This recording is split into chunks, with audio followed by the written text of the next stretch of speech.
Saudara, kalau untuk mempercayai Tuhan, kita akan dipertontonkan dengan situasi-situasi yang tidak masuk akal. Makanya untuk bisa melihat situasi yang tidak masuk akal itu perlu proses. Kalau semuanya disediakan, semuanya ada, ya, posisi kita baik-baik saja, bisa dikatakan zona nyaman, nggak akan bisa melihat itu. Karena semuanya ada. Justru kalau pengen melihat kemuliaan Tuhan itu dinyatakan di dalam proses itu sendiri. Banyak orang mengatakan, saya berdoa supaya proses ini segera selesai. Justru salah, saudara. Karena proses itu yang akan dipakai oleh Tuhan untuk apa? Menyatakan kemuliaan Tuhan. Proses itu dipakai untuk apa? Bisa melihat bahwa kita lagi dibawa sama Tuhan naik ke next level. Bu, kok sepertinya hidup itu kayak seperti permainan. Harus melakukan ini, harus melakukan itu, segala sesuatunya harus sesuai dengan apa kata Tuhan.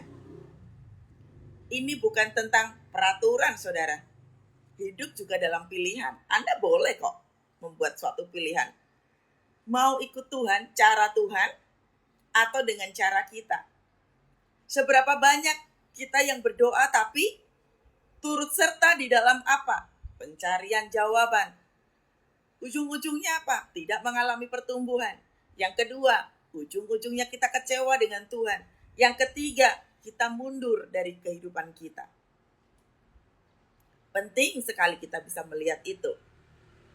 Jadi pagi hari ini, Anda dan saya lagi dibawa Tuhan untuk apa? Melihat bahwa kemuliaan Tuhan lagi diturunkan.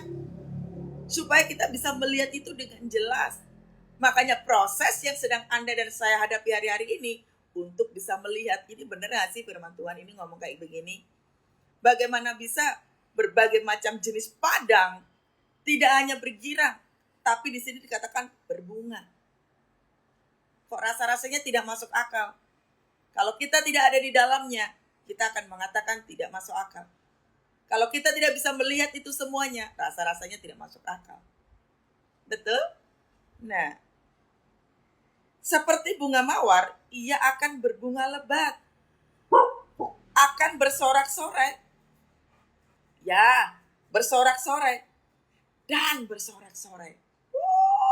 Saudara, pagi hari ini kita rasa-rasanya saya melihat bahwa Anda begitu diam gitu ya.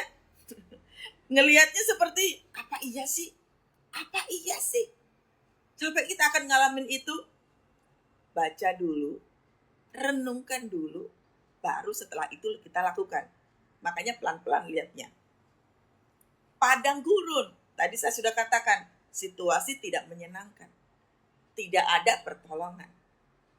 Bahkan untuk melihat keajaiban aja rasanya tuh jauh banget gitu. Tetapi dikatakan di sini berbunga. Bagaimana bisa berbunga? Perhatikan. Sewaktu bangsa Israel dibawa Tuhan keluar dari tanah Mesir, mata mereka melihat bagaimana Tuhan bisa membelah laut. Itu situasinya lagi apa, saudara? Lagi ndak enak toh? Lagi lelah-lelahnya dikejar-kejar oleh pasukannya Fir'aun. Dia dibawa apa? Dibawa sama Tuhan di situasi-situasi yang tidak menyenangkan. Mau tidak mau, suka tidak suka, bangsa Israel harus bagaimana? Lari. Dalam kondisi kelelahan, mungkin mereka lagi gak punya makanan mungkin. Harus lari kencang.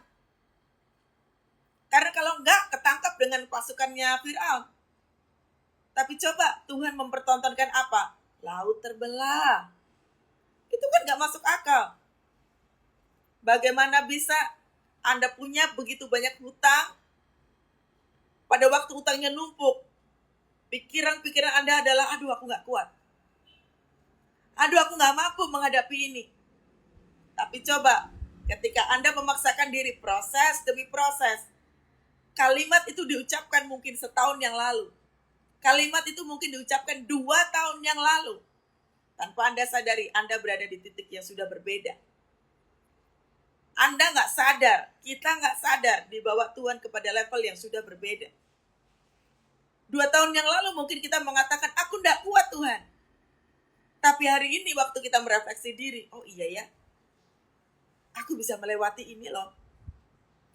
Aku dulu berpikir bahwa anakku gak bisa kuliah, gak bisa sekolah. Tapi pada kenyataannya berkat itu meskipun jalannya nyeret, tapi nyampe juga di posisi ini. Itulah yang disebut dengan padang gurun, padang kering, bergirang, bahkan berbuah. Pentingnya kita membangun hubungan intim dengan Tuhan supaya apa? Berbuah. Karena level kekristenan lagi Tuhan bawa naik supaya apa? Supaya kita berbuah. Tidak hanya bertumbuh, tapi berbuah. Itulah mengapa saudara waktu pohon ara, Tuhan Yesus marah dengan pohon ara, dikatakan apa? Pohonnya saja lebat, tapi tidak mengalami buah.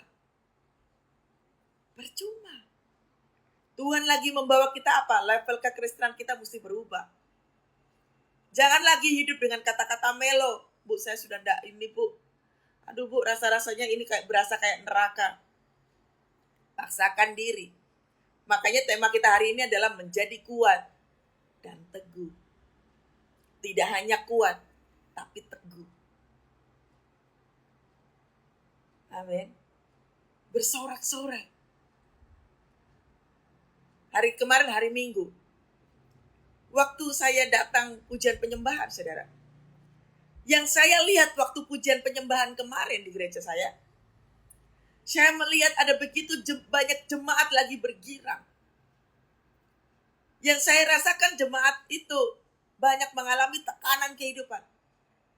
Tapi worship leader lagi mengajak jemaat untuk apa? Nyembah. Ada sorak-sorai di situ. Ada sungai kehidupan lagi dilepasin sama Tuhan. Wah, begitu nyembah. Berasa seperti apa? Seperti ikatan demi ikatan di dalam kehidupan jemaat Tuhan lagi dilepaskan sama Tuhan. Makanya kegirangan terjadi. Nah itu loh saudara. Yang lagi dibawa sama Tuhan kita ini kepada suatu level yang berbeda.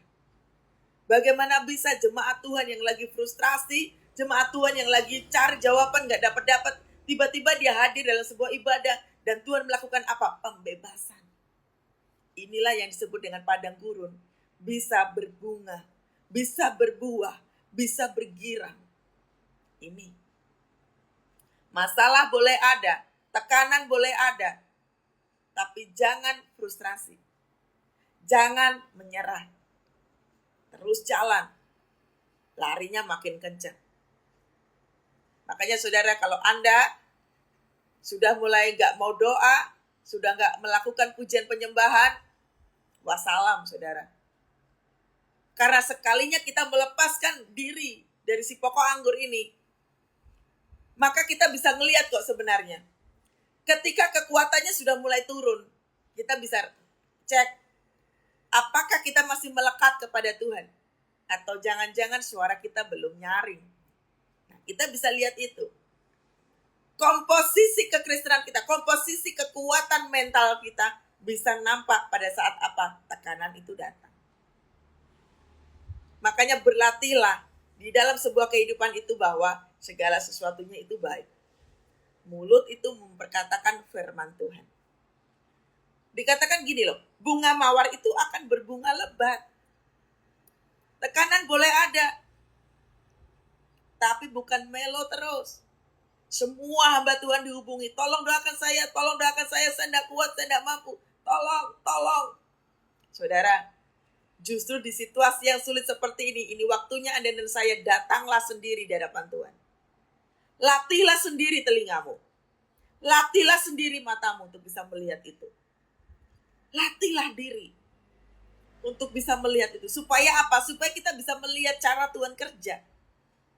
Bagaimana tangan Tuhan itu bekerja dahsyat dalam kehidupan kita. Amin ya. Coba mana lebih baik? Makan sayuran dan buah yang bikin kita sehat atau makan junk food? Pasti junk food ini gak sehat. Ya, hal-hal yang instan itu gak sehat. Tapi kalau sayur, buah, orang pasti ngalami sehat. kualitas tubuh jadi terjaga. Tapi kalau segala sesuatunya itu maunya gampang, maunya instan. Mie instan, wah 2 menit, 3 menit jadi. Tapi kalau sayur kita harus potong dulu, bersihkan dulu, diolah dulu, kita makan. Atau mungkin kita makan salad, jauh lebih sehat. Itu pun kayak begini, dalam kehidupan kita butuh proses supaya apa? Tidak instan. Kualitasnya akan berbeda. Jadi waktu kita baca firman Tuhan, alami sendiri. Padang gurun suruh bergerak. Bagaimana bisa kalau kita gak gerak dan melakukannya? Gak bisa, saudara. Kita mesti bergerak dan kita mesti melakukannya. Contohnya, pada saat tekanan datang, apakah kita bisa bersorak di hadapan Tuhan? Beberapa waktu yang lalu, saudara, ketika saya diperhadapkan pada situasi sulit, pilihannya ada 2 pilihan. Yang pertama, saya marah dengan Tuhan karena Tuhan tidak bersikap adil. Atau yang kedua, saya katakan, aku tetap percaya Tuhan pegang kendali. Aku tetap percaya semua baik. 2 hal ini bisa dilakukan. Tapi pasti hasilnya akan berbeda. Makanya untuk bisa melihat padang gurun menjadi bersukacita, atau padang gurun akan menghasilkan buah, atau padang gurun akan bersorak-sorai. Ini caranya tadi. Kita mau terus menerus bersukacita, atau kita memilih untuk nyerah saja. Tuhan tidak adil. Percuma berdoa, percuma melakukan puasa, gak ada hasil. Ini pilihan. Oleh sebab itu kita hari-hari ini dibawa sama Tuhan pada situasi-situasi di mana level kekristenan kita jangan seperti itu lagi. Hari Jumat kemarin yang DM saya banyak sekali. Situasi-situasi di mana mereka mengatakan bahwa, Bu, saya sudah gak kuat di level ini. Saya tanya, doa gak? Itulah, Bu. Saya jadi jarang berdoa. Nah, itu ya salah. Justru situasi yang seperti ini, jangan meninggalkan Tuhan. Kayak saat teduh kemarin, kalau Petrus bisa berjalan di atas air, itu artinya mujizat. Tapi begitu ada tiupan angin, dia melihat tiupan angin itu jadi apa? Tenggelam. Fokusnya kemana? Amin. Ya. Perlu belajar, saudara. Sewaktu mengatakan bahwa iya, Bu, saya saat teduh jadi bolong-bolong. Lalu ngapain aja? Kekuatannya dari mana? Kita makan aja perlu memperhatikan komposisi. Perlu gizi. Yang kita makan itu mempengaruhi kualitas kesehatan kita. Sama, saudara. Yang kita makan, yang kita dengar, itu mempengaruhi kualitas kekristenan kita. Jadi kalau untuk urusan doa saja tidak dilakukan, jangan pernah berharap Anda bisa melihat mujizat. Karena mujizat itu sebenarnya bonus, bukan itu tujuan Tuhan.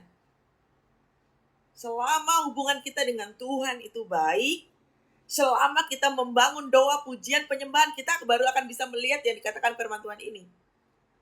Bergirang, bersorak-sorai, berbunga, berbuah. Itulah pentingnya kita alami. Bu, aku gak ngerti di firman Tuhan ini sebenarnya ngomong tentang apa sih? Praktek. Paksakan diri untuk mengatakan apa? Tuhan baik. Paksakan diri untuk apa? Lakukan pujian penyembahan. Paksakan diri untuk apa? Untuk terus mengatakan bahwa aku kuat, aku bisa. Waktu ngomong begitu kayaknya kontras banget dengan hati gitu ya. Makanya perlu yang mengatakan apa? Berlatih. Kalau Anda tanya, Kathy punya masalah enggak? Jangan tanya, saudara. Saya pun diproses. Yang saya hadapi juga enggak gampang, saudara. Yang saya hadapi juga tekanan. Saya diperhadapkan pada situasi-situasi sulit. Tapi mengapa saya bisa mengatakan ini? Karena praktek. Karena saya tahu bagaimana saya harus melakukannya. Ya, lihat. Seperti bunga mawar, ia akan berbunga lebat. Ini di padang gurun loh. Bagaimana bisa tanaman-tanaman itu berbunga lebat? Kalau Anda pergi ke Israel, itu tanaman-tanaman yang di pinggir jalan itu bagus-bagus banget. Saya kadang suka heran waktu kita lagi tour gitu ya. Saya lihat itu bunga-bunganya bagus-bagus, warnanya keren sekali. Saya bertanya pada Tuhan, Tuhan, ini loh gak ada yang nyiram. Bagaimana mau nyiram, saudara, itu gak ada rumah penduduk, gak ada. Di pinggir jalan itu tanaman-tanaman bagus tuh banyak banget. Padahal situasinya apa? Panas. Tapi itu bagus. Lalu Tuhan katakan begini, setiap pemeliharaan yang daripadaku akan menghasilkan seperti tanaman ini. Makanya saudara, kalau Anda punya berkat, punyailah kerinduan untuk bisa pergi ke Israel. Supaya Anda bisa melihat betapa tanaman-tanaman itu dipelihara Tuhan. Tanaman aja dipelihara sama Tuhan loh. Sampai sebagus itu, sampai sedahsyat itu. Makanya waktu saya baca ini, saya jadi diingetin sama Tuhan tentang tanaman-tanaman itu yang ada di Israel. Dan itu beneran terjadi, saudara. Makanya alami sendiri di dalam Tuhan itu. Paksakan diri. Ya, kemuliaan Libanon akan diberikan kepadanya. Semarak Karmel dan Saron, mereka itu akan melihat kemuliaan Tuhan. Semarak Allah kita. Waktu kita lagi next level, persoalan kita sudah jauh berbeda dari yang sebelumnya. Tes kehidupan waktu TK pasti nggak sama waktu SMA, bukan? Itulah pentingnya kenapa kita perlu sekolah. Kalau orang mengatakan bahwa apa susahnya sih Tuhan bikin mujizat? Kan Tuhan sekalinya ngomong, jadi roti, akan jadi roti. Jadi sembuh, bisa jadi sembuh. Persoalannya saudara, saya mau tanya. Kalau kita punya anak, coba aja anaknya gak usah disekolahkan. Apa yang terjadi? Ini bukan tentang, yang penting kerja bu. Udahlah, yang penting kerja. Tapi ada sisi lain yang pasti berbeda. Karakter. Sekolah itu bukan untuk dapat ijazah atau sertifikat. Ada karakter yang lagi diubah. Belajar tentang apa? Kepemimpinan mungkin. Belajar bagaimana berhitung. Belajar bagaimana punya kehidupan yang baik. Belajar berkomunitas. Belajar untuk apa? Untuk berani tampil di depan. Kan banyak dalam sekolah itu diajarkan. Belajar untuk apa? Mengolah talenta. Amin. Makanya waktu sekolah, kalau tujuannya cuma ijazah, karakter tidak akan terbentuk. Pengetahuan tidak akan bertambah. Karena apa? Tujuannya udah salah. Itulah mengapa kalau kita hanya mengatakan yang penting dapat mujizat. Apa susahnya dengan mujizat? Anda seperti tadi tuh. Sekolah yang penting ijazah. Makanya karakter tidak terbentuk. Pengetahuan tidak bertambah. Pengalaman tidak bisa bertambah juga. Tidak tahu harus mengerjakannya seperti apa. Karena apa? Fokusnya ijazah. Amin ya. Tuhan tidak mau kita itu menjadi umat yang bodoh. Bangsa Israel itu kan gambaran dari orang-orang bodoh. Maunya apa? Yang penting bisa makan, gak apa-apa jadi budak, gak apa-apa, yang penting bisa makan. Tuhan tidak mau kita jadi budak ketakutan. Takut miskin, takut gak punya duit. Tuhan gak mau kita jadi budak bulan-bulanan iblis. Supaya apa? Kerja mati-matian. Keluarga gak diurus. Kita tidak punya hubungan yang intim dengan Tuhan. Tujuannya apa? Duitnya banyak. Kerja mati-matian. Tapi hubungan dengan Tuhan rusak. Itulah gambaran bangsa Israel disebut dengan bangsa yang bodoh. Kenapa? Tidak tahu tujuan hidup. Kita pun lagi dilatih, dibawa sama Tuhan ke situasi yang seperti itu. Jangan kita bodoh. Ya, lihat situasinya saudara. Jangan alergi dengan proses. Karena proses itu yang akan membuat kita bisa melihat cara Tuhan bekerja. Saya katakan mujizat bukan tujuan utama. Penyelesaian hutang piutangmu bukan tujuan utama. Kesembuhan sakit penyakitmu bukan tujuan utama. Kamu bisa mengalami satu posisi bukan tujuan utama. Tujuan utama adalah seperti tadi waktu sekolah tadi tuh, pembentukan karakter, pengetahuan yang makin bertambah, banyaknya pengalaman, banyaknya ngikutin tes, itu yang utama. Ya. Pahami sampai di level ini. Jangan lagi bertanya-tanya, Bu, sudah tidak kuat. Kalau anak Anda nilai rapotnya jelek aja, Anda marah kan? Berarti kenapa? Kenapa kok bisa nilainya jelek, rapotnya jelek? Kurang belajar mungkin. Yang kedua, banyak tekanan mungkin. Perlu diperbaiki. Anda pasti akan membantu anak Anda untuk apa? Bagaimana caranya supaya itu rapot nggak merah. Betul? Itu orang tua di dunia saja tahu bagaimana caranya mendidik anak. Bagaimana dengan bapak kita? Kalau nilai rapot kehidupan kita tuh merah terus, bisa nggak orang tua nyogok kepala sekolahnya aja? Pak, saya kasih 10 juta tapi bikin rapot anak saya nggak merah terus. Bisa saja saudara, kalau Anda orang kaya, bisa nyogok kepala sekolahnya, nilainya bisa berubah. Tapi karakter anak terbentuk tidak? Kepemimpinannya, pengetahuannya berubah tidak saudara? Kan yang penting bukan nilainya loh. Nilai rapot itu hanya sekedar angka. Dirubah kapan aja bisa.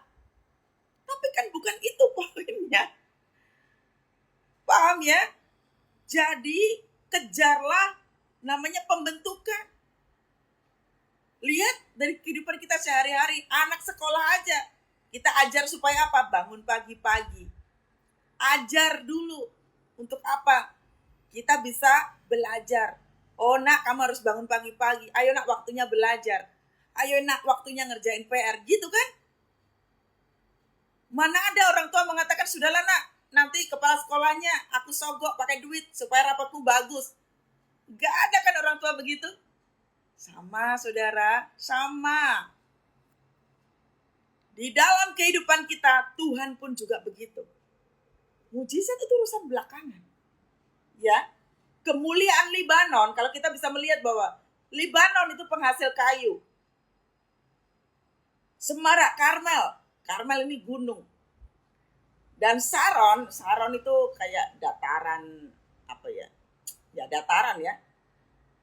Nanti bisa dilihat di gambar ya. Ada Saron, Karmel dan ini. Itu semuanya disediakan oleh Tuhan. Jadi artinya apa toh? Mereka itu akan melihat kemuliaan Tuhan. Makanya tadi saya katakan kemuliaan Tuhan tidak akan bisa kita lihat kalau kita tidak berada di padang gurun. Kalau semuanya udah tersedia, zonanya enak semua, kita susah melihat kemuliaan itu. Karena yang kita lihat apa? Semua sudah ada. Tapi coba, saya pernah saksikan kepada Anda toh, sewaktu debt collector datang di rumah saya, yang Tuhan ajarkan apa? Duduk, nyembah Tuhan, biarkan cara Tuhan bekerja dengan caranya. Yang Tuhan mau apa? Saya nyembah Tuhan dulu.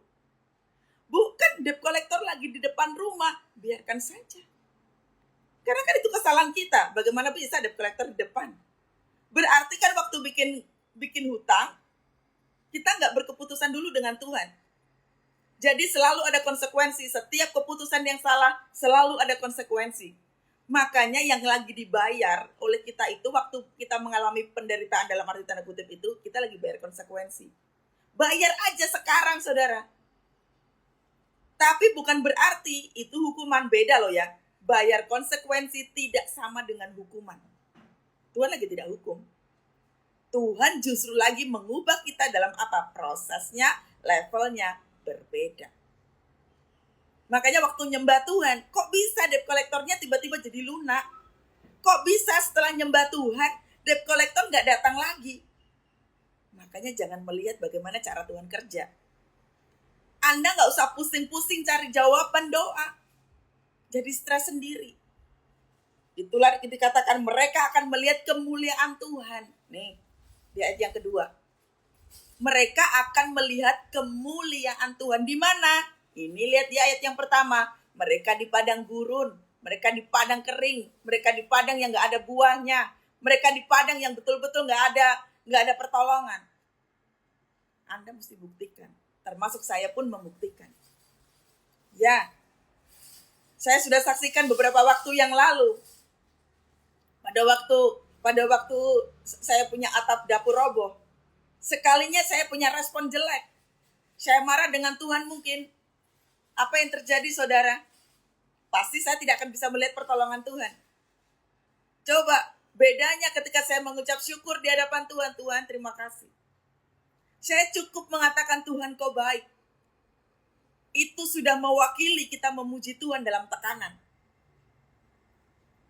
Sewaktu saya mau beli roti itu kan harga cuma 16.000. Saya gak ada uang, saudara, di tangan saya. Biasanya saya bisa beli makan yang lebih mahal. Biasanya saya bisa pergi ke coffee shop, bisa lebih lama, bisa mau makan apa. Tiba-tiba diizinkan Tuhan, gak bisa. Bisakah mulut kita mengatakan Tuhan kau baik? Itu adalah kesempatan buat saya untuk apa? Melatih diri saya untuk mengatakan Tuhan engkau baik. Inilah yang disebut dengan mereka akan melihat kemuliaan Tuhan. Pertolongan Tuhan pada saat apa kita lihat? Ini padang. Makanya hati-hati, jangan kau katakan kere banget sih. Sial banget sih. Kehidupan begini amat ya. Kok susah sekali ya? Ini hati-hati perkataanmu. Ya. Coba. Karena saya ngomong Tuhan kau baik. Tiba-tiba orang telepon saya, Keti, aku mau ketemu sama kamu dong, aku mau curhat sama kamu. Saya ketemu dengan orangnya, saudara. Lalu orangnya ngomong apa? Keti, kita makan dulu ya. Habis itu supaya kita bisa curhatnya enak. Kami makan di resto seafood begitu. Itu makanan enak sekali, saudara. Semua saya disuruh milih. Keti, kamu boleh pilih makanan yang kamu suka. Coba, saudara, kontras kan? Sekian menit yang lalu, cuman untuk ngambil roti yang seharga 16.000 itu dibandingkan dengan makanan seafood yang banyak itu. Kalau seandainya respon saya salah, mungkin saya nggak dapetin seafood itu. Kalau seandainya respon saya salah, saya ngamuk sama Tuhan, saya pasti nggak akan dapetin seafood itu. Paham ya? Roti 16.000 dibandingkan sama pemberian Tuhan. Akibat apa? Respon yang benar, dapatnya seafood yang enak. Sama, saudara. Dalam kehidupan kita sehari-hari ini loh, mereka akan bisa melihat kemuliaan Tuhan di situ. Makanya kalau kekristenan cuma sekedar berteriak, kekristenan hanya sekedar kok nggak ada uang, kok nggak ada pertolongan, kalau areanya cuma di situ terus, Anda kalah. Dikasih pencobaan sedikit, dikasih masalah sedikit, lalu mengeluh, lalu marah, dan mundur, kalah.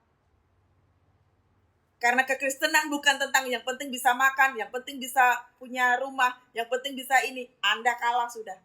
Selama punya pemikiran yang seperti itu, Anda kalah, saudara. Karena tujuan Tuhan tidak seperti itu. Kalau untuk urusan mujizat, it's easy, gampang sekali, merem Tuhan juga bisa. Perhatikan waktu Yesus di dalam padang gurun, dia sedang berpuasa, dia sedang kelaparan. Iblis bilangnya apa? Yesus, ubah dong batu jadi roti. Kan kamu punya Bapa. Iblis tahu nggak bahwa Yesus melayani, banyak buat mujizat? Iblis tahu nggak? Tahu. Iblis tahu siapa Yesus. Tapi Yesus bilangnya apa? Manusia hidup tidak hanya roti saja, tapi firman hidup. Hubungan yang intim dengan Tuhan itu jauh lebih penting daripada apa yang kita makan. Banyak orang rela kerja mati-matian sampai keluarga nggak diurusin, kehidupan pribadi dengan Tuhan nggak diurusin. Begitu kena tiupan angin, kok kayak gini sih? Nah, kan teriaknya kenceng kan? Padahal baru tiupan, bukan badai loh. Coba aja, saudara, kita puji Tuhan loh, tidak diproses kayak Ayub. Coba aja kalau kita dibikin kayak Ayub. Betapa Yesus itu luar biasa kan. Kita tidak dibawa kayak Ayub punya. Mereka akan melihat kemuliaan Tuhan. Di mana? Di padang gurun ini. Makanya kalau waktu di gereja, saudara, waktu kita nyembah, nyembahlah dengan benar.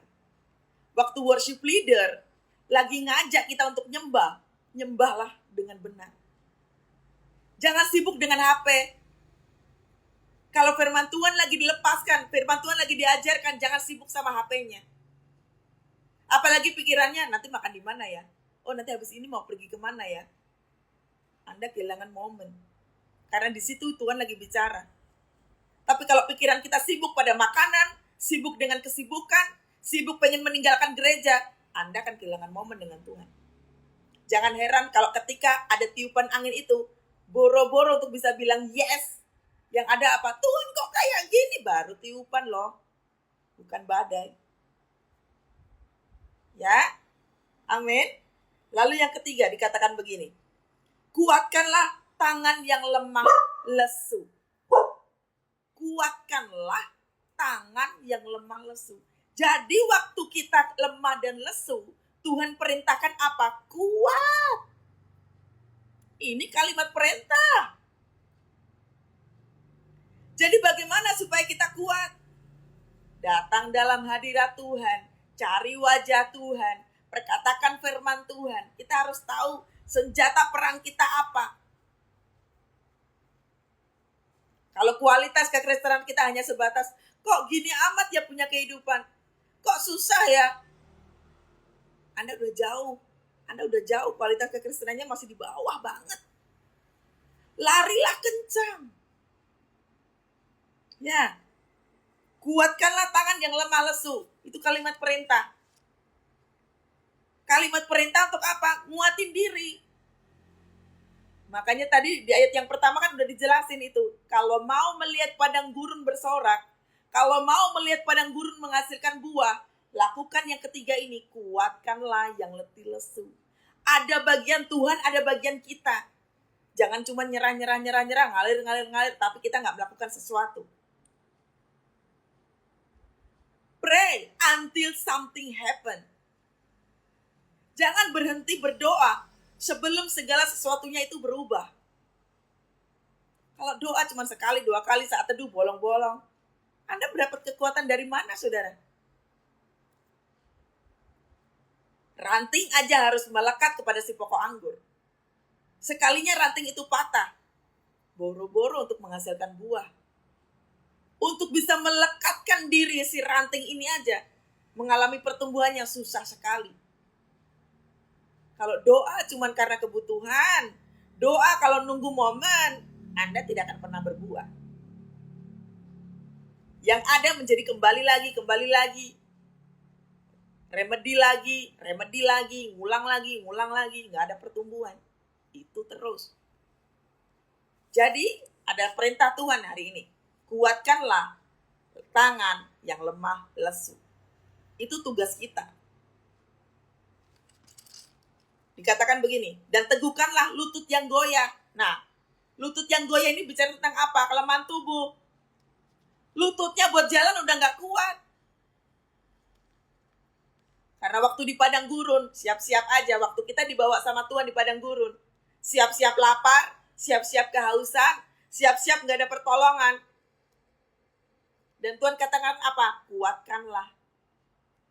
Tuhan udah kasih tahu di awal bahwa padang gurun yang sedang engkau lihat itu, padang gurun yang sedang kau tapakin itu akan menghasilkan buah.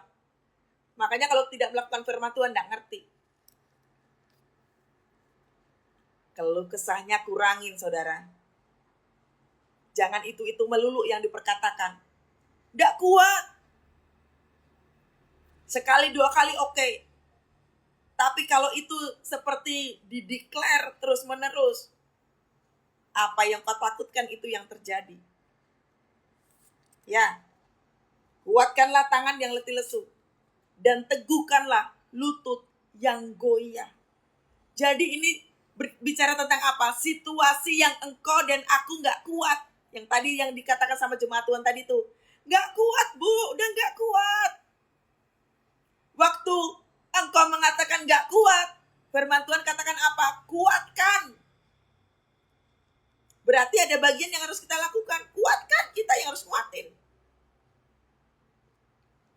Orang DM sama saya, Bu, saya sudah mengampuni loh Bu. Tapi orang itu kok masih ngomongin saya di belakang terus. Terus gimana dong? Saya katakan begini, yang punya mental siapa? Yang punya mental kita, yang punya hati kita. Tugas orang lainkah yang harus menjaga? Kan tidak. Itu tugas kita. Untuk bisa menjaga hati, tidak peduli mau situasinya kayak apapun. Masa lalu yang buruk sekalipun, jaga hatimu. Tetap bisa. Ada bagian kita, ada bagian Tuhan. Kalau bagian Tuhan itu jangan pernah memasukkan tangan kita, kaki kita di dalam areanya Tuhan. Yang ada kita frustrasi. Berapa banyak kita yang suka ngatur sama Tuhan. Tuhan, kalau bangkrut begini, nanti saya makan apa? Tuhan kalau nggak menghasilkan begini, bisa-bisa keluarga saya mati. Ini ngatur Tuhan, saudara. Tapi coba, seperti tadi yang saya saksikan tadi itu, cuman beli kue yang harga 16.000 aja nggak bisa. Hati-hati perkataannya. Kalau seandainya saya mengatakan bokek banget, kere, saya tidak akan bisa melihat. Itu kan selisihnya nggak nyampe sejam. Untuk bisa mendapatkan seafood. Saya suka seafood. Ada begitu banyak makanan lengkap, disuruh milih sendiri lagi. Kan kontras kan? Makanya mulut dijaga. Jangan dikit-dikit mengeluh, dikit-dikit kecewa. Ini level kekristenan yang seharusnya kita tidak ada di situ. Mengeluh terus. Kita tidak bisa melihat kemuliaan Tuhan. Ya, kuatkanlah tangan yang lemah lesu. Dan teguhkanlah lutut yang goyah. Artinya apa yang tadi saya bilang? Kalau Anda sudah mulai tidak mengatakan tidak kuat, do something, saudara. Jangan ngomong negatif terus. Karena sekalinya kita ngomong negatif, ini ubun-ubun bisa pecah. Kepalanya bisa pusing. Stres boleh, tapi jangan sampai frustrasi. Takut boleh, tapi jangan sampai ketakutan. Khawatir boleh, tapi jangan sampai bikin kita mundur. Kalau kekristenan hanya bicara tentang, oh aku punya semuanya. Hai, di orang dunia sana yang gak kenal sama Tuhan Yesus banyak. Apalagi kalau sampai kita membanding-bandingkan. Saya sudah melakukan banyak hal untuk Tuhan. Kenapa saya gak diberkati? Sementara orang-orang di luar sana yang gak kenal sama Tuhan. Kenapa hidupnya diberkati? Yang pertama, standar kita berbeda, men. Tuhan itu pasang standar dalam kehidupan kita. Jangan kau banding-bandingkan dengan yang lain. Yang kedua, cara kita memandang tentang berkat aja udah salah. Berkat itu tidak bicara tentang materi, penyertaan, kebaikan, kemurahan. Kita bisa bersyukur, itu level kekristenan yang benar. Kalau cara pandang kita tuh bisa melihat situasi-situasinya aja udah salah, maka yang keluar apa? Kita mulai membanding-bandingkan yang tadi tuh. Kenapa saya yang melayani Tuhan, kehidupan saya seperti ini, sementara orang di luar sana yang gak kenal sama Tuhan, kok makin diberkati? Iblis juga bisa memberkati loh. Kita juga gak pernah tahu toh. Mereka juga lagi berdoa mungkin.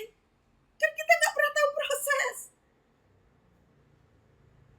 Tuhan pasang standar, saudara. Saya pernah saksikan bahwa saya punya perusahaan. Tuhan suruh apa? Tutup. Loh kan perusahaan saya gak salah. Di luar sana juga banyak kok orang punya perusahaan kayak saya. Tapi kenapa yang punya saya ditutup? Sekali lagi saya bilang, standarnya berbeda, saudara. Makanya pegang itu, harus tahu sampai di level itu, standarnya yang dipasang berbeda. Untuk apa? Tujuan yang berbeda. Amin. Yang sedang Anda dan saya alami hari-hari ini untuk apa? Standarnya lagi dibedain. Standar Anda dengan tetangga udah beda. Jangan melihat semuanya itu. Ingat ya, jangan melihat semuanya itu sebagai sesuatu hal yang, kok ini hidup berasa kayak neraka ya. Strategimu yang kurang. Baca firman Tuhannya, lebih kuat lagi. Karena segala sesuatunya ada di sini. Kathy tidak akan pernah ngomong kayak begini kalau bisa baca firman Tuhan, saudara. Baca. Tiap hari baca. Paksakan dirimu bangun pagi, muji nyembah Tuhan. Kalau nggak bisa bangun pagi, setidaknya siang. Ada sore, ada malam. Kita punya waktu 24 jam. Mosok iyo sih? 24 jam itu kita nggak ada waktu untuk berhenti? Bohong banget. Anda pegang HP aja dalam waktu duduk, Anda pegang HP udah berapa lama? Ya enggak? Nah, kalau Bu Yohana akhirnya bilang ini, akhirnya saya mengerti. Nah, berarti sebelumnya Bu Yohana nggak tahu kan? Nggak tahu. Sama, saudara. Makanya untuk bisa tahu, ikutin saja Tuhan arahnya kemana. Tapi jangan fokus kepada jawaban doa. Karena tujuan kita bukan di situ. Nah, lihat ya. Lihat, di ayat yang ketiga ini, lihat. Kuatkanlah tangan yang lemah lesu, dan teguhkanlah lutut yang goyah. Berarti kita dulu nih nguatin. Ya, kita ini tugas kita. Lalu Tuhan kasih PR sama kita. Katakanlah, nih lihat. Katakanlah kepada orang yang tawar hati. Katakanlah kepada orang yang tawar hati. Berarti ada perintah Tuhan lagi yang kedua. Tadi perintah Tuhan yang pertama adalah kuatkanlah kita, yang nguatin diri kita sendiri. Makanya seringkali saya ajarkan yang ngikut saat teduh saya, jangan jadi jemaat yang cari pendeta, minta doa, minta doa, minta doa. Lihat di sini. Kuatkanlah yang lemah lesu. Lihat, katakanlah kepada orang-orang yang tawar hati. Bagaimana kita bisa nguatin orang lain kalau diri kita sendiri belum kuat? Makanya penting di ayat yang ketiga ini dilakukan. Kuatkanlah tangan yang lemah lesu dan teguhkanlah lutut yang goyah. Itu tugas kita, bukan tugas hamba Tuhan. Lalu dikatakan begini, katakanlah kepada orang-orang yang tawar hati. Ini bukan tugas pendeta, saudara. Ini tugas kita semua. Bu, gimana mau nguatin orang? Diri saya aja nggak kuat. Tuhan katakan apa? Makanya bergeraklah dengan cepat. Saya mau katakan, posisi saya mau bilang ya, posisi saya juga nggak lagi aman. Keadaan saya juga lagi nggak baik. Tapi saya lakukan firman Tuhan ini, kuatkanlah orang-orang yang lagi letih lesu, kuatkanlah orang-orang yang lagi hilang pengharapan, kuatkanlah orang-orang yang sudah hilang kendali. Maka Tuhan buat saya apa? Kuat. Tuhan buat saya apa? Teguh. Tuhan buat saya apa? Disediakan itu. Padang gurun berubah jadi apa? Bunga, buah. Ya enggak? Waktu kita nabur, kita kan pasti tuai. Makanya kita tabur apa nih? Kemarin saya lagi ngobrol dengan teman-teman begitu ya. Kalau engkau nggak punya uang, berarti engkau harus nabur apa? Nabur uang toh.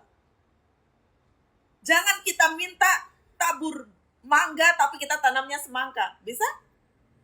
Gak bisa. Kalau pengen punya uang, taburlah uang. Artinya apa toh? Bayarlah harga. Jangan pelit ke gereja hanya gara-gara gak punya duit. Jangan pelit untuk memberikan persembahan dengan alasan apa? Saya aja gak punya duit, boro-boro ngasih persembahan. Pemahaman-pemahaman yang seperti ini yang mesti dipatahkan. Tuhan mengajarkan tentang 5 roti dan 2 ikan itu tuh bukan dongeng loh. Semua berkat yang kita terima itu punya Tuhan. Jangan kita pegang terus. Makanya banyak orang mengalami kesusahan kehidupan apa? Nggak nabur. Saya tidak sedang bicara tentang teologi kemakmuran. Menabur itu bukan tentang uang loh. Tentang apa? Kesetiaan kepada Tuhan.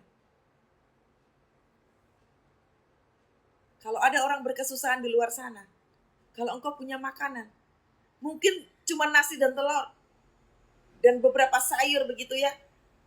Tapi kalau itu diberikan kepada orang yang tepat, maka orang itu akan mengatakan apa? Puji Tuhan. Waktu orang itu mengatakan puji Tuhan, tanpa dia sadari, si orang yang menerima makanan itu, dia lagi memuliakan Tuhan. Tuhan senang gak saudara? Kalau Tuhan aja senang, Tuhan pun melihat kita juga senang. Oh, anakku yang lagi gak punya uang ini, dia mampu loh untuk memberkati. Coba lihat di perjanjian baru. Tuhan katakan apa? Waktu aku telanjang, kau tidak memberikan aku pakaian. Waktu aku lapar, kau tidak memberi aku makan. Waktu aku di penjara, engkau tidak mengunjungi aku. Artinya apa? Engkau punya tapi engkau gak mau nabur. Engkau memikirkan dirimu sendiri, makanya benihnya gak ada. Mau tabur apa, saudara? Hidup itu tentang tabur tuai. Berdoa itu juga tabur, lagi nabur benih. Berdoa juga lagi nabur, saudara. Ya, saya melayani Tuhan. Itu juga lagi nabur. Kalau dipikir hidup saya juga lagi nggak ada, saudara. Tapi saya nabur. Tuhan perhatikan, bahkan yang tidak saya dipikirkan pun disediakan oleh Tuhan. Makanya hiduplah menurut tuntunan. Kalau kita hidup tidak menurut tuntunan, kita bisa tersesat jauh sekali. Ya. Tabur, saudara. Dikatakan begini, katakanlah kepada orang-orang yang tawar hati, kuatkanlah hati, janganlah takut. Jadi, Tuhan ngajarin kita apa, kita ajarkan kepada orang lain dengan cara yang sama. Waktu kita lagi ngomong, kayak saya nih ya, lagi ngomong kepada Anda di live saat teduh ini, saya lagi ngomong buat diri saya sendiri, saya juga lagi ngomong buat Anda, dan kita semua akan bisa melihat bagaimana cara Tuhan kerja. Ya enggak? Ini saya juga lagi ngomong buat diri saya sendiri, saudara. Amin ya. Jangan pelit melayani orang. Pergilah di luar sana, ada begitu banyak orang lagi kesusahan. Lihat di luar sana, saudara. Jangan egois memikirkan diri sendiri. Lihat di luar sana. Kehidupan kita gak ada apa-apanya. Katakanlah kepada orang-orang yang tawar hati, ini bukan tugas Kathy. Ini tugas Anda dan saya, tugas semua orang yang mempercayai firman Tuhan, ini lakukan. Kuatkanlah hati, janganlah takut. Lihatlah. Allahmu akan datang dengan pembalasan. Dan dengan ganjaran Allah, ia sendiri datang menyelamatkan kamu. Maka dikatakan gini, lihatlah. Berarti kita pun juga harus melihat cara Tuhan kerja. Jangan cuma ngomong tentang berkat-berkat, oh Tuhan baik, Tuhan dahsyat. Tapi begitu ada tiupan angin, kita gak bisa ngomong Tuhan Yesus baik, Tuhan Yesus dahsyat. Firman Tuhan itu bukan nunggu momen, bukan nunggu season, bukan. Dari dulu, sekarang, dan selama-lamanya Tuhan Yesus tetap sama. Ya, lihatlah Allahmu akan datang dengan pembalasan, dan dengan ganjaran Allah, ia sendiri datang menyelamatkan kamu. Lihat dong, ia sendiri datang menyelamatkan kamu. Tuhan menyelamatkan kita pada saat apa? Lihat di ayat yang berikutnya, yang sebelumnya tadi. Waktu kita lagi letih lesu, waktu kaki kita goyah, waktu kita gak punya kekuatan, waktu kita lagi di padang gurun, lihat Tuhan lagi datang apa? Menyelamatkan. Berarti cara kita hidup udah jauh dari Tuhan. Ikutin saja, saudara, supaya destiny Tuhan dalam hidup kita, agenda Tuhan dalam hidup kita tercapai. Hari Sabtu kemarin, saudara, saya pergi jalan dengan anjing saya. Waktu lagi di jalan begitu, itu kondisinya saya lagi tekanannya lagi berat banget. Saya lagi di persimpangan yang nggak tahu harus ke kanan atau ke kiri. Saya lagi posisinya lagi nggak tahu. Tapi waktu di jalan saya nyembah Tuhan, saya ngomong begini sama Tuhan. Tuhan, aku mau ambil bagian untuk sampai agendamu dalam hidupku itu tercapai.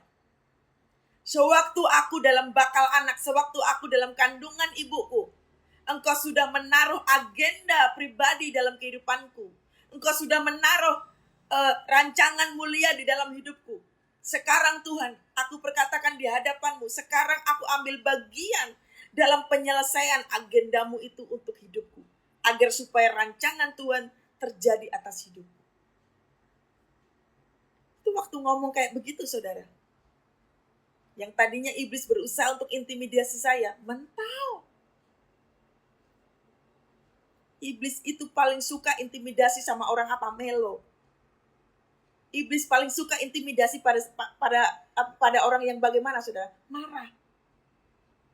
Tapi waktu kita declare tentang kebesaran Tuhan, waktu kita declare tentang rancangan Tuhan, iblis mau lakukan apa? Dia tidak bisa lakukan apa-apa. Dia akan mundur teratur. Itulah pentingnya kita punya kuasa. Kita itu, Anda dan saya dikasih otoritas sama Tuhan. Dikasih otoritas untuk apa? Menengking, melawan kuasa-kuasa iblis. Yang kedua, kita dikasih otoritas apa? Mengembalikan posisi kita. Ya, mengembalikan posisi kita. Yang tadinya malas saat teduh, malas ibadah minggu, malas baca firman Tuhan, kembalikan. Kita punya otoritas untuk mengembalikan posisi itu. Ya kita sendiri yang harus memerintahkan tubuh. Bangun pagi, baca firman Tuhan, lakukan pujian penyembahan. Itu otoritas. Itu yang diberikan Tuhan dalam kehidupan kita. Amin ya. Wow. Tuhan dahsyat ya. Lihat ayat yang berikutnya. Pada waktu itu mata orang-orang buta akan dicelikkan. Dan telinga orang-orang tuli akan dibuka. Dikatakan begini, pada waktu itu. Pada waktu yang mana saudara? Pada waktu, lihat di ayat yang sebelumnya. Pada waktu di padang gurun. Pada waktu kita melihat bahwa di padang gurun ada buah-buahan. Ada kedahsyatan tangan Tuhan. Lihat, pada yang sebelumnya Tuhan katakan apa? Pada waktu kemuliaan Tuhan turun. Nah, di sini dikatakan ayat yang kelima. Pada waktu itu. Jadi, untuk bisa melihat mata buta dicelikkan, bisa melihat orang tuli bisa mendengar pada saat apa? Di padang gurun. Yang kedua, pada saat apa? Pada saat kita declare tentang kemuliaan Tuhan. Pada saat kita declare tentang kebesaran Tuhan. Lihat di ayat yang sebelumnya. Tuhan itu tuh urutannya benar, saudara. Makanya ikutin itu. Kalau urutannya sudah benar, ikutin, saudara. Ya. Jadi untuk bisa melihat orang buta, bisa melihat orang tuli, bisa mendengar. Lihatlah pada saat apa? Padang gurun. Pentingnya kita tuh ngomongnya itu ngomong positif. Mulai pagi hari ini berlatih ngomongnya positif. Yang kedua, berlatihlah ngomong tentang firman Tuhan. Jangan mengutuk hari. Ini hari Senin, banyak sekali orang mengatakan, aduh kok udah hari Senin sih, aku tuh paling benci sama hari Senin. Lihat, untuk memulai hari aja kita udah ngutuk loh. Berkati tiap hari. Semua hari baik, saudara. Semua jam itu baik. Semua tanggal itu baik. Jangan dikutuk. Ya. Pada waktu itu, nah ini lihat. Pada waktu itu orang lumpuh akan akan melompat seperti rusa. Dan mulut orang bisu akan bersorak-sorai. Sebab mata air memancar di padang gurun. Tadi saya sudah katakan di padang gurun gak ada apa-apanya. Tapi Tuhan katakan apa? Di dalam kemuliaan Tuhan ada pancaran air. Cara ngelihatnya bagaimana? Lihat posisi waktu di padang gurunnya. Kita mendengarnya apa? Kita punya otoritas supaya apa? Ini makanya waktu di padang gurun, lakukan aja ini ayatnya. Supaya di ayat-ayat yang berikutnya, itu kita bisa lihat. Makanya kalau baca firman Tuhan jangan dipenggal-penggal. Oh yes, amin. Orang buta dicelikkan. Oh yes, amin. Orang yang lumpuh bisa berjalan. Oh yes, amin. Jangan dilihat itunya. Lihat prosesnya yang sebelumnya ini. Karena untuk bisa melihat mata terbuka, bisa melihat telinga terbuka, bisa melihat kaki bisa berjalan, lihat dulu ayat yang sebelumnya. Lakukan itu dulu. Nanti itu akan kita lihat dengan mata jasmani kita, termasuk mata rohani kita. Cara pandang kita jadi berubah, saudara. Udah bukan tentang mujizat-mujizat lagi. Itu perkara ringan. Mujizat itu perkara ringan, saudara. Tapi level kekristenan itu jauh lebih penting. Jangan lagi punya pemikiran yang penting bisa makan, yang penting bisa hidup.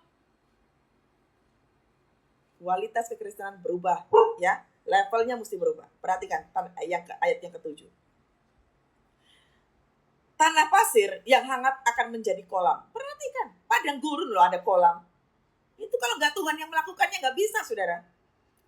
Tanah gersang menjadi sumber-sumber air.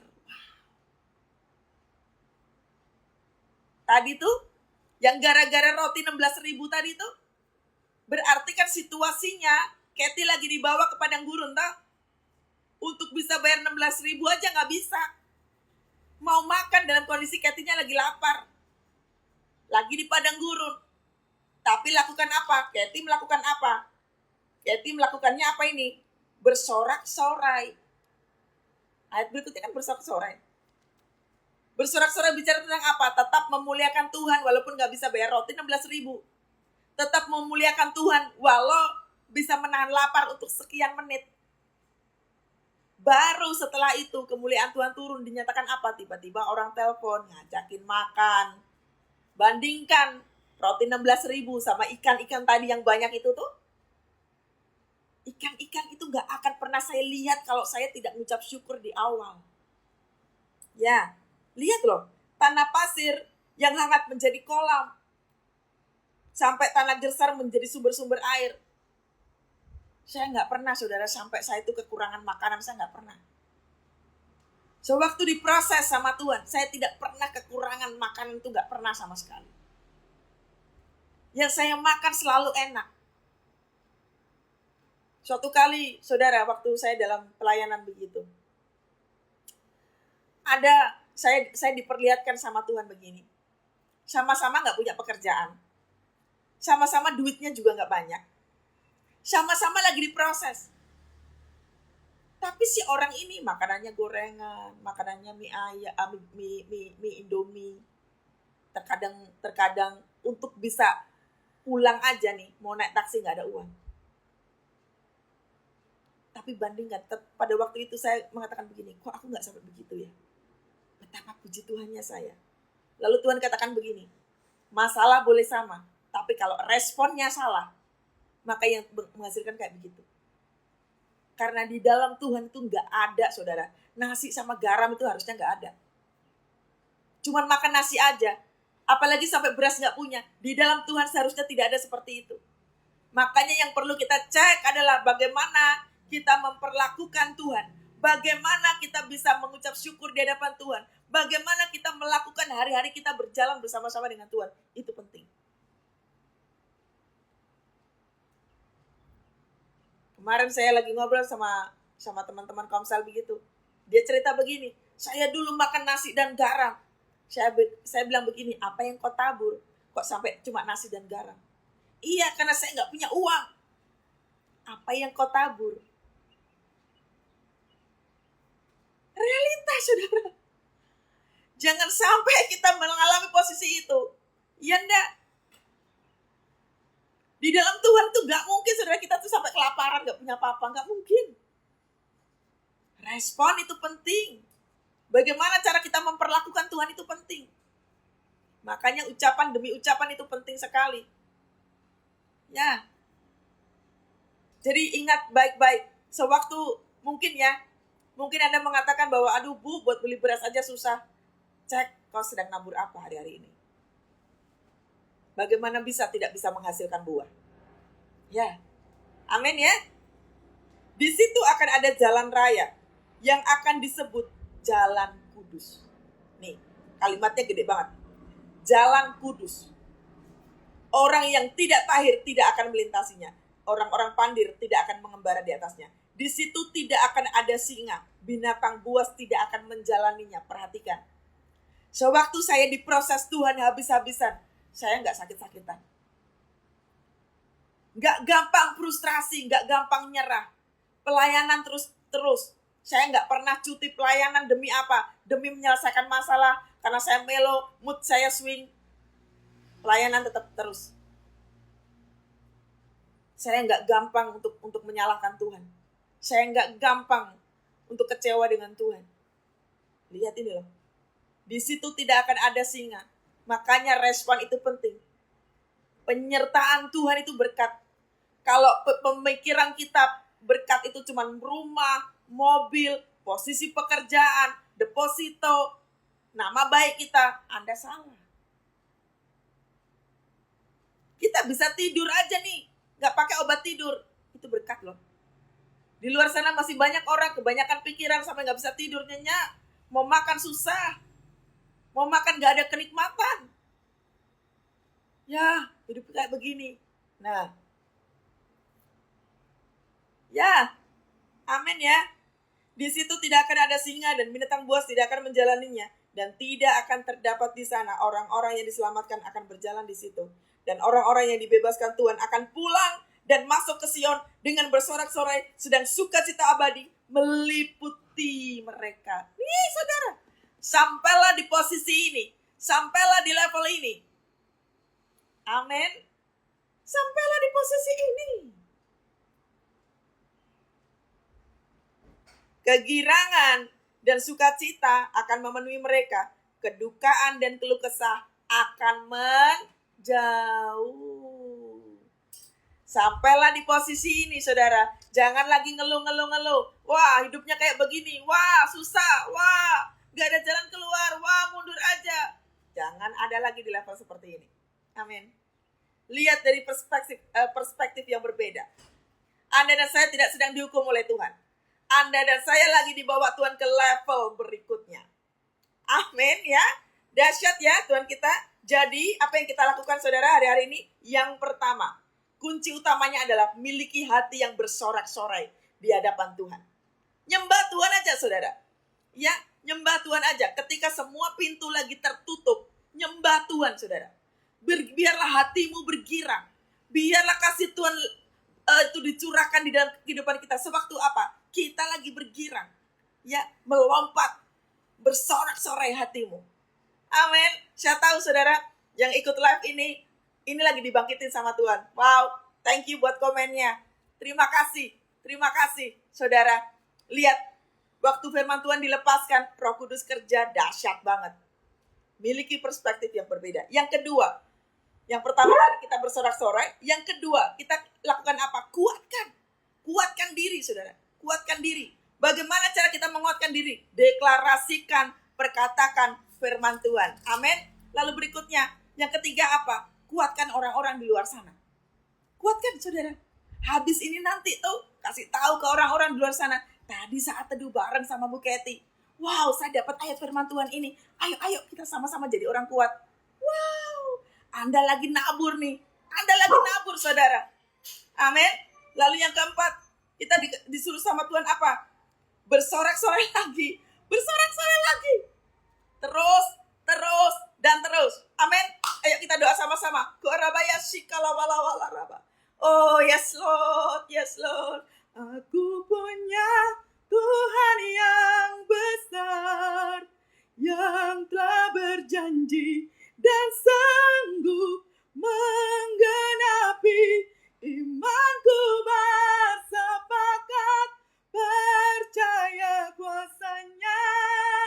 Ku terima sekarang kemenangan darimu. Lagi saudara, aku punya Tuhan yang besar, yang telah berjanji dan sanggup menggenapi imanku bersepakat percaya kuasanya. Ku terima sekarang kemenangan darimu. Tuhan Yesus dahsyat. Terimalah kuasa daripada Tuhan. Tuhan, biarlah kekuatan baru turun bagi setiap kami. Ada fresh anointing turun bagi setiap anak-anak-Mu yang mengalami kelelahan. Bagi anak-anak-Mu yang mengalami letih lesu Tuhan. Tuhan, kami bisa melihat kuasa-Mu sedang bekerja pagi hari ini. Saudara, terima saja saudara. Roh Kudus lagi kerja kepada Anda semuanya. Ada kekuatan baru lagi dilepaskan. Ada fresh anointing lagi dilepaskan. Terima saudara. Oh yes Lord, Tuhan. Kami bisa melihat kuasa-Mu bekerja pagi hari ini Tuhan. Membawa pengharapan baru. Membawa kekuatan baru. Terima kasih Yesus, terima kasih. Kuasa-Mu melimpah bagi setiap kami ya Tuhan. Terima kasih Yesus, terima kasih. Kami akan melihat kemenangan itu. Kami berjalan bersama-sama dengan Tuhan. Kami punya Tuhan. Terima kasih Yesus, terima kasih. Oh, terima saudara.